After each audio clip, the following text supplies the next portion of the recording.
Okay, welcome into Casey Sports Tonight, Thursday, February 5th. Zach was anchoring yesterday, and he said it was Tuesday, and it made me feel a little bit better about always getting the days wrong when I do this show. As soon as we start, it makes me realize I don't know what day of I the week just it is. ignore the day of the week and I just say the Honestly, a date. better way to go, especially because, as we've talked about on this show, our weeks during the football season, which historically have been still going on right now, uh, revolve around Patrick Mahomes and Andy Reid talk on Wednesday, coordinators talk on Thursday. We have Fast Friday, game Sunday, and my entire life is thrown off in the absence of that. So anyway, Thursday. Now everything is just, does KU play on Big Monday or Super Tuesday? Yeah, exactly. Floating us through February here. Gonna get to some football related things in just a minute here, but got to start with the big news of the day, kind of round two. Yesterday, we first told you that Argentina is calling Kansas City home for the duration of the World Cup, which is crazy. As is the case with a lot of these big news things, I feel like I get so wrapped up in like the reporting and the details and the X's and O's and trying to get this stuff on air and get the information out to you all. And then when you take a step back, it's like, wow, that's huge. Like, that's a really big deal. That's going to be really cool to have the defending World Cup champions here for the entirety of the World Cup as they look to become just the third team in World Cup history to repeat as champions. So, Kansas City, I said this yesterday on our shows, this was already going to be the biggest event in Kansas City history, and every piece of the puzzle that gets put together just keeps amplifying it to like a whole new level. Yeah. So having all of Argentina's presumably fans coming to Kansas City where their team is base camping and they'll play, their group stage matches and maybe the round of 32 and quarterfinals should they get there and should the, I guess, pieces fall into place again. It's going to be crazy here, Gabe. Yeah, I think that their fans will mostly be either here or Dallas because their other two group stage matches are in Dallas, and even if they want to, they can. It's drivable. I mean, so depending on rental car situations and all of those kinds of things. And yeah, we were talking about it earlier this week of just how Katie and I were talking yesterday about how Argentina just maximizes this, and I don't think that people will realize until probably June arrives and it like slaps them in the face just how many people will come here. And if there was, because inevitably I think that there's probably a city or two in the World Cup this year that's hosting that the projections of how many people are going to show up for aren't going to, like, I would think, based on depending on which countries arrive, one of the cities or not will not reach their expected amount of people. But if Argentina's coming and if Messi's playing, and particularly if the draw plays out that they end up playing a quarterfinal here as well, if they win their group and they advance and advance and advance, it's going to be huge. And we've already seen like the report from the BBC that England is coming, that they haven't officially put forth, but that's two of the top four teams. And so there's, just from a location standpoint, if you're international soccer media, it's not only really good teams, but it's nations that care so much. They care about soccer like we care about American football. So it's huge. Yeah. As soon as we got the news yesterday, we got in touch with Roger Espinoza, who's going to be our soccer analyst for the course of from now through the World Cup, which is extremely exciting. Obviously, he was a legend with Sporting Kansas City, played in a World Cup himself. So I FaceTimed him from my live shot location at Arrowhead Stadium, and he's in Palm Springs with Sporting Kansas City as they continue their preseason. But one of the things I asked him was, like, how important is your base camp selection process? Like, how big is that to find out where you're going? And he's like, it's huge. It's a huge disadvantage to have to fly cross country to get to your game. I mean, they're going to be driving 30 minutes down the road tops. I don't know how. And then just doing a simple flight to Dallas and back. Yeah, exactly. I think our 4 o'clock producer yesterday had a graphic where any flight to any of the game sites is like a 4-hour direct flight from Kansas City versus having to do like a red eye from LA to get to the other side of the country. So which the U.S. has put itself in the choice of being on the West Coast. Yeah. And which is a choice. Yeah, that's their choice. Kansas City also relatively, I don't think this is an issue at this level, but distraction-free. The highway system is relatively simple. Like getting to and from places is simple. The quote-unquote small-town feel. I mean, I'm obviously unbiased, but logistically it makes sense. And Argentina, proved that by having the top selection as the defending champions and saying, hey, not only do we want Kansas City, but we want the Compass Minerals National Performance Center. So, yeah, I mean, huge news for Kansas City. Yeah. Keeps on piling on. And we'll add even more to the festivities come June 16th / slightly before, I would imagine. So, yeah. Looking forward to that. And we said we reported this yesterday. Today, Sporting Kansas City formally announced the news that they have specifically been chosen as their host site. And then tomorrow we will be talking with Sporting Kansas City's president to explain a little bit more about the decision process and give everyone a look at the facilities. Facilities for the festivities. For the festivities. There you go. That was another thing Roger Espinoza said yesterday was, we hear all the time, like, those facilities are world-class, but to get a look inside will be cool just when it comes to, like, the recovery rooms and cold tubs and all the technology that they have. Again, there's a reason why Messi and company said, we want to go there. Yeah. Okay. Moving on to San Francisco, Santa Clara area. NFL honors tonight. Chiefs do not have anyone up for any of the play awards, MVP, Rookie of the Year, Offensive Player of the Year, Defensive Player of the Year, but Travis Kelce is the team's honoree, again, for the Walter Payton Man of the Year award.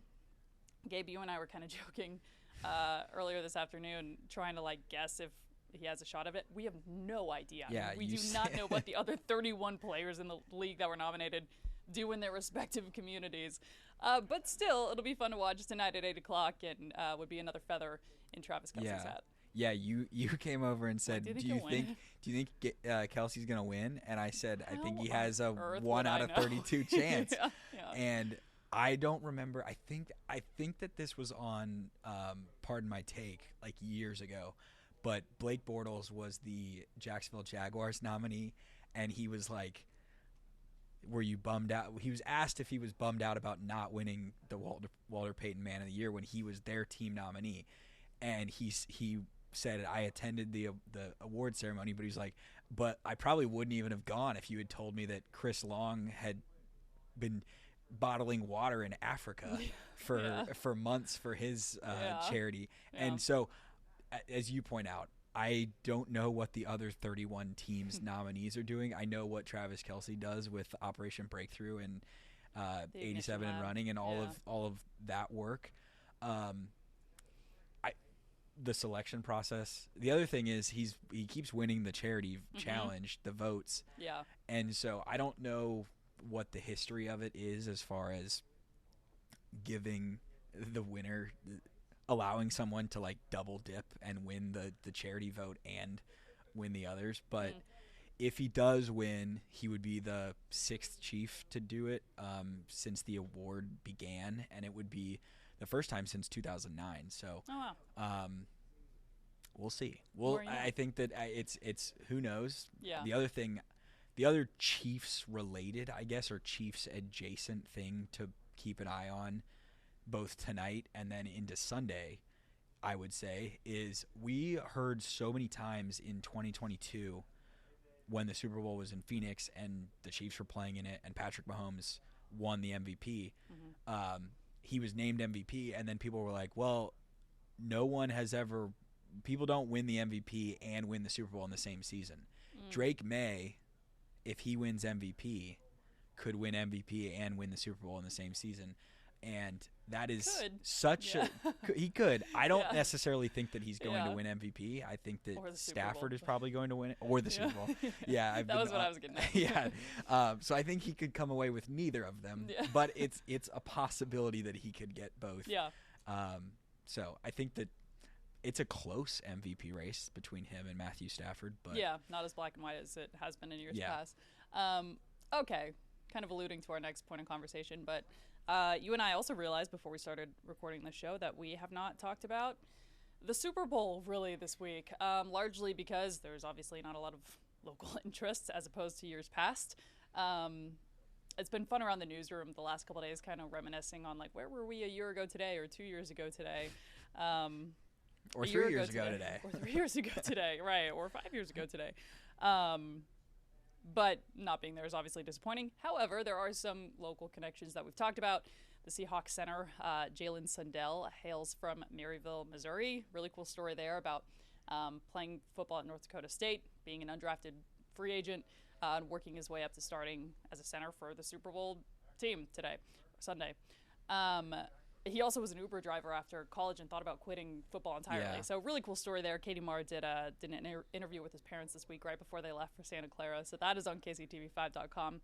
Neil Jones today is doing a story about former Baker University quarterback Mac Brown, who will be coaching in Sunday's game. So we have some local ties and little strings to, kind of root for. If anything, a fun fact to share at your Super Bowl party when you're talking to friends and stuff. And Mason Richmond, Blue Valley High alum, is also on the Seahawks. He's a backup offensive lineman, so unless something unfortunate happens with one of their starters, he would not play. But it's another guy who has a chance to win a ring and be a part of something, and so that's cool to have. But yeah, we're grasping for straws as far as local connections to the Super Bowl this year. Yeah. But Neil was telling me about the story today. I would highly advise people check it out either in the newscast or on KCTV5.com. Yeah, 6 o'clock in the newscast, I think, after the first commercial break, and then 10 o'clock in the sports segment. Yeah. Okay, Gabe, quickly, we talked about Drake May. We kind of made a little side-off joke there. Your predictions for how Sunday's game's going to go before we round this out with a little college basketball. Yeah, I mean, we've been I think I've given this game very little thought because it's not necessarily working me up in terms of my rooting interest is pretty easily decided by not wanting to see the Patriots win another Super Bowl. I know it's a different coaching staff. It's a different quarterback. It's the same owner, and it's the same fan base that has experienced a lot of winning over the last 20 years. And so I think that – and the Patriots dynasty, which you could argue that they've had two of them because they spaced it out and they had a pretty significant Super Bowl gap in the middle of it with Brady and Belichick. That dynasty being followed up with just a couple down years without Brady, and then they stumble into Drake May as a franchise quarterback. I just don't feel like they necessarily need one. And the Seahawks are the better offense, better defense. I think that the coaching matchup is pretty equal. But if the Chiefs someday, post Andy Reid, post Patrick Mahomes, 2 or 3 years after Mahomes retires, then the Chiefs end up stumbling into another franchise quarterback and then a Super Bowl run in which the said quarterback does something very similar to Tom Brady, doesn't play very well in the playoffs, and his defense carries him to the Super Bowl. I think the general public, the national audience, would mostly not be rooting for Kansas City and would mostly say That's a fair point. They've had plenty of winning. Sure. They don't need this. Yeah. I know that Seattle has not – it's not like they've never done it before. They've won a Super Bowl a decade ago, and they were one inexplicable goal line decision away from going back-to-back. Yeah. But the Sam Darnold redemption story, all of that involved, I just think that they're pretty easy to root for in this situation. So I expect Seattle to win. I will be rooting for Seattle to win for all of those reasons, and the local ties as well certainly don't hurt either. Here's a question I don't think I've ever asked you. As we do a lot of reflecting on, like, a year ago today, Neil Jones and I were getting attacked by a tuba on the streets of New Orleans, and I wish that was a joke. Did you think, and I'm kind of racking your brain here, but did you think that game was going to be closer than it was, Eagles-Chiefs? Yeah, I mean it, because every Chiefs I know hindsight's the Chiefs have 20/20, yet, but like, that's the other thing is you look back at the 5 Super Bowls that the Chiefs have played in the Mahomes era, and by all of the metrics and such, the opponents that they've played, they have consistently, you could argue, played better the opponent's roster has been better than theirs. Mahomes and the offense has just kind of overcome things. 2023, they had a great defense, but that defense still had trouble against the 49ers in that overtime game, and was the first defense ever to allow a score on their last drive and give up the lead and be saved out by their offense going and taking it back. So, yeah, I thought last year's Super Bowl was going to be closer, but like mid-second quarter, it was very apparent that this was different than the getting down 10 every single time. I would hope that if the Chiefs someday are able to get to a 6th Super Bowl with Mahomes, that they snap the streak of every single Getting Super Bowl they've played in, getting down double digits. I remember sitting in the press box, and it's kind of segmented by, like, the Kansas City area reporters are in one area, and the Chiefs get down 10-0, and it's pretty quiet, and someone in the back screams, "We got him right where we want him." Yeah, that's like, how I okay. felt. And then it got to like 17, and it was like, yeah, this is not turn not around. great. Yeah. Okay, going to wrap this up with a little college basketball. Bill Self talking today, taking the podium earlier this afternoon. Kind of an interesting schedule period for the Jayhawks. They're coming off 2 back-to-back top 15 wins. They have 2 top 10 teams next week, and in the meantime, they have the last place team in the conference in Utah on Saturday. They also have they have a Saturday-Monday flip. They're playing on Big Monday again, and you go from the last place team in the conference at 1-8, they even lost to K-State, to the number 1 team in the country on Monday. So Self was kind of asked about, like, how do you navigate that? You have a star player who has had some minutes issues because of nagging injuries and stuff. That's a 48-hour turnaround. Like, what? And he gave the typical coach answer of, we're not looking past Utah and all those things. Gabe, how do you think you kind of navigate that type flip if you're Kansas? I think that you have to, the coaching staff, like behind the scenes, what fans probably don't think about, but what coaching staffs do is when they have these tight turnarounds and when they have even the Big 12 tournament or whatever, when they play back-to-back-to-back,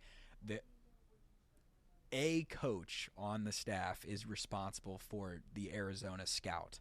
And I promise you, the Arizona scout for Monday night is not beginning on Saturday afternoon at 3:30 p.m. when they finish the Utah game.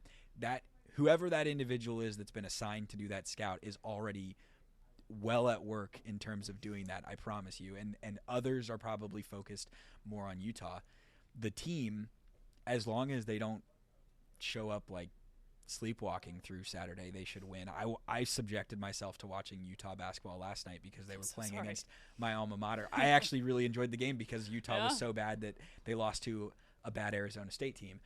And that to me was evidence as to this team is – I've watched them play against K-State. I've watched them play against ASU. I've watched them play BYU, which is a rivalry game. And they actually – the one time that they've competed was BYU, but it was at home, packed arena, all of those types of atmosphere things. If KU just comes out and executes and does the things that they've been doing as of late, I don't expect anything differently from KU. They have matchup advantages across the board, and if there's one thing you could worry about with KU this year, it's usually off the offensive end more than it is the defensive end. They've been a great defensive team.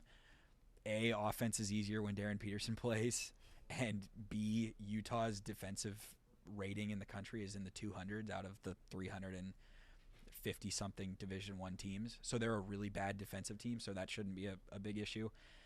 And if they play great in the first half, which they did at home against Iowa State, and they did at home against Baylor, and they did at home against BYU, you can afford the second half to play Jaden Dawson and play Cole Rosario, and maybe at the big spot, maybe you get a couple Paul and Bia minutes, and you lessen the load for Flory and Bryson Tiller and Darren Peterson and Melvin Council, who plays like 37, 38 minutes. Pretty nicked up right now. Yeah, he's questionable for Saturday. That was one of the things that Self said. So if they do what they're supposed to, I don't think that you should have to worry about them straining for the turnaround that BYU and Tech was, where both of those opponents are really good, and both of those are expected to be 40 minutes of high-level adrenaline, where like Bill Self talked about it on Saturday when they beat BYU. the whole first half he was like, we were running on adrenaline, and it kind of wore off in the second half. I don't think you need to like run on adrenaline to beat Utah. Right. And you might need it Monday night against Arizona. You also brought up a great point at the top of this, which is Big 12 tournament. You're going to play probably, hopefully, 3 days in a row. And also Arizona's in the exact same situation. They play Oklahoma State, and then they have to travel on the road to Allen Fieldhouse on Monday. So something else kind of interesting is Kansas is 2 games back from first. Self said today wishes they could have that first 10 days of the Big 12 season back because you lose to UCF and West Virginia. 1 or 2 of those go the other way, as they should have, given the talent that we've seen out of this team now, and we're having a different conversation. But next 3 games, I'm counting Utah, but then Arizona at home, Iowa State on the road. Yes, you beat them by a lot at home, but it's a different story in Ames. Going to be really big in determining, of course, you want to win the Big 12 regular season title, but in this new age of the Big 12, getting that double bye in the Big 12 tournament is huge. So finishing in the top 4 sounds reasonable, but in the Big 12, you have, I don't know how many top 15 teams. I mean, you have Arizona, Houston. 6 in the top 16 at the moment. Yeah. BYU lost again last night, but... Yeah. You could theoretically have a equal seed in the NCAA tournament as you do in the Big 12 tournament, maybe lower. When KU lost at West Virginia, people started to be like, what's the tournament resume look like for KU? And now, 6 games later, they have the most quad 1 wins of any team in the Big 12. Yeah. And so their resume got a lot better by beating Iowa State and beating Texas Tech and beating BYU. And Arizona is another one of those opportunities. Iowa State's another one of those opportunities. And then a couple weeks from now, you get Houston at home, too. So and you'll have Arizona again on the road. Yeah. So table's theirs. Opportunities are there for him, and opportunities are not there for K-State, which we can touch on, I guess, a little bit. 1-8, they're second to last in the Big 12, only because they have the tiebreaker to Utah. Gabe, I'm curious, you heard Jerome Tang's press conference on, was it Sunday now? Yeah. Where he said he wasn't disappointed in the team's performance. And that he owed the fan base nothing. I know that fans don't love to hear that, obviously, but we won't get too deep into the weeds, but I'm curious your thoughts on the state of K-State men's basketball. Yeah, we talk so often during the summers of training camp and all that for the Chiefs about what is truthful and what is not, that is said by like Andy Reid in particular. Yeah. Our friends at our sister station K-Witch, TJ Cleveland, he went out and did a Zoom press conference or a Zoom interview with Gene Taylor and talked to him this week about his feelings around the program, how he was feeling about the basketball program, and he also talked about the football program and the hiring of Colin Klein and such. But particularly with the basketball program, Gene Taylor gave a vote of support toward Jerome Tang. Gene Taylor also at the Chris Kleiman retirement press conference, when he was asked about whether he should be worried about being able to hire a football coach, which we all know now was like set up for him by Chris Kleiman talking to Colin Klein before it. He cited Jerome Tang as a guy who did not have head coaching experience, who was a good hire, and every single K-State loss, my Twitter feed is inevitably filled by someone reposting that clip, suggesting that Gene Taylor is a little out of touch with what's going on with the basketball program at this point.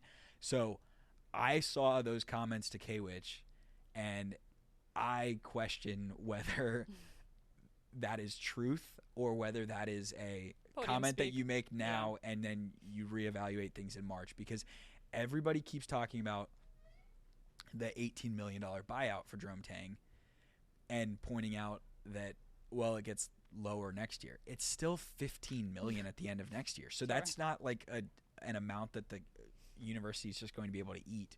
So I don't know whether that $3 million is worth tanking presumably the 2026-27 season as well. But it is really bleak stuff for K-State at this point. And I don't know. They've That's why I kind of volley that question to you. They've just just not much lost. to say. Yeah. I mean, beating Utah, that's their sole win in Big 12 play right now, isn't much of a resume builder. I'm excited to see them when they come to Kansas City and kind of get a quote-unquote blank slate. But the KU team last year that was by the numbers, the worst team in the Bill Self era, like found ways to lose, but K-State's just not really in any games. I mean, Jacob Pullen, I know, was tweeting on Sunday watching that Iowa State game how disappointed he was. So if you have a team that's like the Chiefs this year, where it's just they kind of kept dropping games early in the season by a play or two, that's different than just games that are hard watches. So, I mean, Tang's first year, they won a bunch. They won at home a bunch. His second year, they were an NIT team, 19 wins. They barely missed the tournament, but they won at home the majority of the time. Last year, that stopped happening. And this year, not only are they losing at home, they're losing in non-competitive fashion to rivals at home. KU and Iowa State blow them off the court. So it just progressively gets worse. There's no sign of improvement. On that bleak note, we will call it a day here on KC Sports Tonight. Again, keep an eye out tonight. Travis Kelce up for Walter Payton Man of the Year. That is at 8 o'clock local time. And as we said, if you didn't get a chance to watch or listen to those two stories by Katie and Neil about local connections to the Super Bowl, really good watches. And again, something to talk about at your Super Bowl party this Sunday that you will be paying more attention to the commercials and the game, I imagine. That'll do it for us. We'll see you at the same time, same place tomorrow.